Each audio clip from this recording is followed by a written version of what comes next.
Hi, I'm Wes White, and welcome to another Bible Q&A on CGI.org. Here's a common question that comes to us.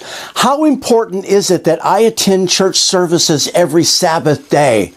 Well, this is an excellent question, and I'm not sure we can tackle this in just 2 minutes, but let's try. First of all, it's important to understand the following. Always remember that the church is not a building.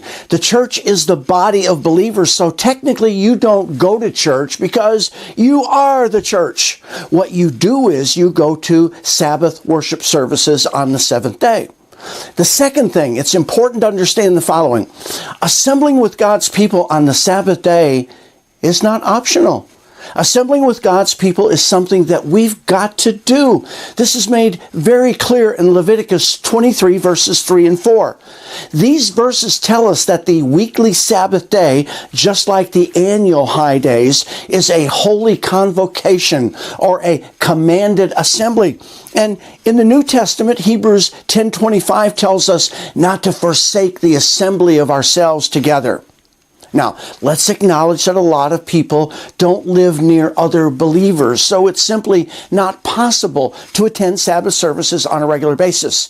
And if that's the case for you, I hope you would access online Sabbath church services and fellowship with other believers electronically. Online Sabbath services are all over the internet. Here at CGI.org, we offer a weekly online Sabbath service. And when we provide this, it's not to discourage you from attending local church services with people in your area. No, we provide this online access to serve those who simply can't make it to Sabbath services for whatever reason. Now, small caution. If you're living somewhere where there are church people that you can fellowship with, but then you move way out into the middle of nowhere where you know that there are no other believers nearby, that might not be the greatest idea in the world. You need to think about that before you do it. But as we always say, you work out your own salvation with fear and trembling. We can't judge you in this matter. No one can judge you on this except Jesus. All we can do is caution you.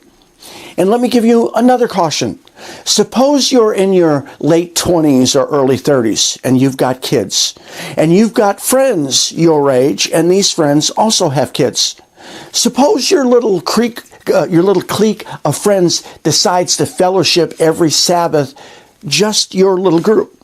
And this is good, but actually it could be better. Don't restrict your Sabbath fellowship to only being around people who are like you. You need to be with others who are of different ages, different demographics, different educational backgrounds, different social backgrounds, different income brackets. Your little fellowship group of people who are just like you might be better if this group were just a supplement to Sabbath worship, a Sabbath worship that includes many different people. If you have a chance to fellowship with people who are not like you, everyone benefits. You, your family, your friends, and all the other people. As Christians, we need to be around others who are not identical to who we are. It's part of the iron sharpening iron process. We're all part of the God family, and we benefit from all kinds of people in different stages of life. And finally, speaking of iron sharpening iron, we'd like to invite you to watch a video of this subject, Iron Sharpening Iron. This video is a message by Jeff Reed. He gave it at one of our family praise and educational Bible studies on December 3rd. Why don't you check it out? It's free. And we'll see you next time on Bible Q&A at CGI.org. In the meantime, please keep reading your Bible and please keep asking questions.